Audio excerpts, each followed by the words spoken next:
السلام عليكم ورحمة الله وبركاته. أعوذ بالله من الشيطان الرجيم. بسم الله الرحمن الرحيم. الحمد لله رب العالمين. اللهم صل على محمد وعلى آل محمد. أما بعد. در رسول الله صلی الله علیه و سلم حدیث دی چې ویایي هر سجده چې تاسو کوي الله سبحانه وتعالی د تاسو یو ګناه د بیګ نه وړي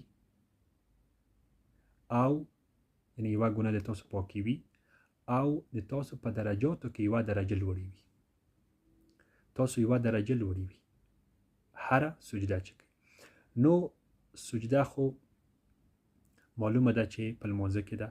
نو هر په لمانځه کې چې موږ کوو څومره چې لمانځونه موږ ډېر وکړو او په هغو کې سجدې زیاتې او په هره سجده باندې د موږ تاسو یوه ګناه کمیږي او یوه درجه د موږ لوړیږي. نو پس د فرض لمانځونه، سنت لمانځونه او نفل لمانځونه انشاءالله تعالی ډېر بکو. سبحانك اللهم وبحمدك أشهد أن لا إله إلا أنت أستغفرك وأتوب إليك. السلام عليكم ورحمة الله وبركاته.